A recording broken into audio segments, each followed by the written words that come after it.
সংবাদ কৰ্মীসকললৈ ধন্যবাদ জনাইছোঁ। আমাৰ নিমন্ত্ৰণ সাপেক্ষে তেখেতসকল আহি ইয়াতে উপস্থিত হৈছে। আজি আমাৰ যিটো প্ৰেছ মিট আপোনালোকক আমন্ত্ৰণ কৰি জনাবলৈ মাতা হৈছে। তাৰ উদ্দেশ্য হৈছে কি যে OBC ফেডাৰেশ্যন নামৰ এটা সংস্থা ৰাষ্ট্ৰীয়ভাৱে ইতিমধ্যে আছে আৰু তাৰ জৰিয়তে অসম যি OBC ফেডাৰেশ্যন আছে সেই OBC ফেডাৰেশ্যনে আজি কেইটামান ৰাজনৈতিক বিষয়ৰ ওপৰত নিৰ্ভৰ কৰি প্ৰেছ মিট আহ্বান কৰিবৰ কাৰণে যোৱা 26 জানুৱাৰী 2024 31 জানুৱাৰী 2024 তেখেতসকলে এখন সভা বহিছিলে। সেই সভা অনুসৰি প্ৰতিখন জিলাত এনেধৰণৰ সভাবিলাক আয়োজন কৰিবৰ কাৰণে তেখেতসকলে এটা আহ্বান জনাইছে আৰু সেই আহ্বানৰ প্ৰতি সঁহাৰি জনাই আজি আমি আপোনালোকক নিমন্ত্ৰণ জনাইছোঁ বিষয়খিনি আপোনালোকক অৱগত কৰিবৰ কাৰণে। প্ৰথম কথা হৈছে কি যে OBC ফেডাৰেশ্যনে ইতিমধ্যে অৰাজনৈতিকভাৱে OBC যিসকল জনগোষ্ঠী আছে তেখেতসকলৰ যিটো শৈক্ষিক সামাজিক এনেকুৱা দিশত ইতিমধ্যে যথেষ্টখিনি কাম কৰিছে। এইবাৰ তেখেতসকলে অলপ ৰাজনৈতিক দিশত কাম কৰিবৰ কাৰণে চিন্তা কৰিছে, যিহেতুকে অনুসূচিত জাতি আৰু অনুসূচিত জনজাতিৰ কাৰণে চৰকাৰীভাৱে যিটো ৰাজনৈতিক আসন এই আসনৰ সংৰক্ষণ ইতিমধ্যে কৰা হৈছে, যদিও OBCৰ কাৰণে কোনো ধৰণৰ সংৰক্ষণৰ ব্যৱস্থা নাই। এই সংৰক্ষণৰ ব্যৱস্থাটোৰ কাৰণে এইবাৰ তেখেতসকলে অসমৰ 40টা সমষ্টিত যাতে OBC প্ৰাৰ্থীক তেওঁলোকে অগ্ৰাধিকাৰ দিয়ে তাৰ কাৰণে এটা আহ্বান জনাইছে আৰু সেইকাৰণে আপোনালোকক এই কথাখিনি জনাবৰ কাৰণে আমাক কৈছে। আমি আপোনালোকক এটা প্ৰেছ বাৰ্তা এটা ইতিমধ্যে প্ৰেৰণ কৰিছোঁ।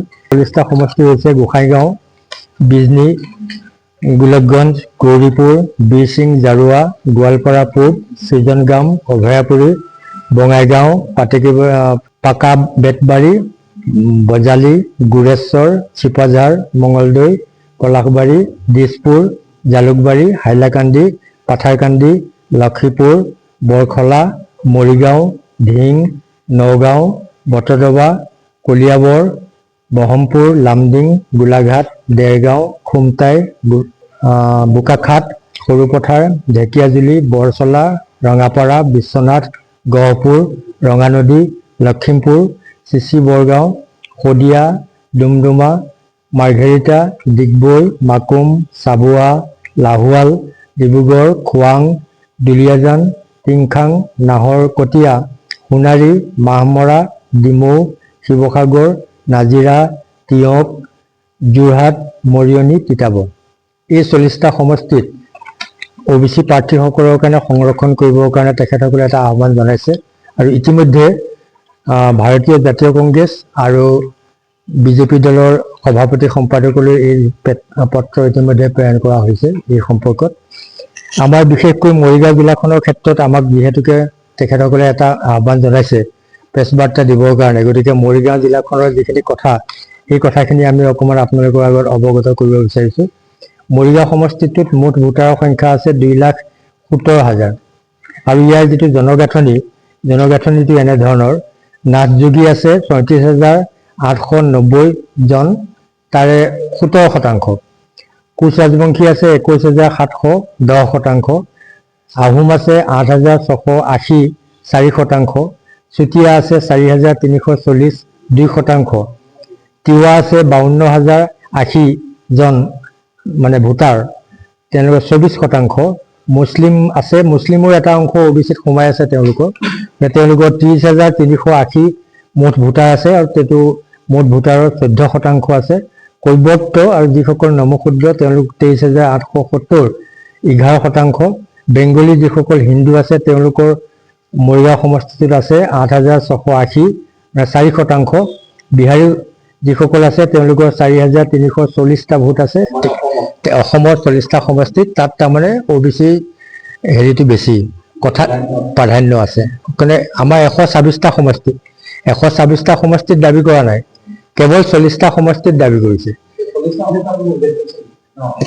তাতে প্ৰেছ বাৰ্তাত আপোনাৰ লাষ্টৰ ফালে 3 নম্বৰ পেজটোত আপোনালোকে পাব। তাতে 21,070 জন ভোটাৰ আছে, তেওঁলোক 10% আছে আৰু অন্যান্য 4340 জন, তাৰমানে 2% আছে।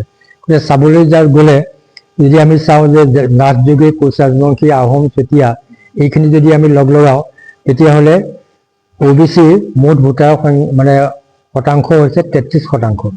সেইকাৰণে যদি চাবলৈ যাওঁ গতিকে অন্যান্য জনগোষ্ঠীতকৈ OBCৰ যিটো মানে সংখ্যা, এই সংখ্যাটো যথেষ্ট বেছি। সেইকাৰণে মৰিগাঁও সমষ্টিটো কৰি 40টা সমষ্টিৰ ভিতৰত মানে OBC ফেডাৰেশ্যনে দাবী জনাইছে যাতে ৰাজনৈতিক দলসমূহে আপোনাৰ OBC প্ৰাৰ্থীক অগ্ৰাধিকাৰ দিয়ে।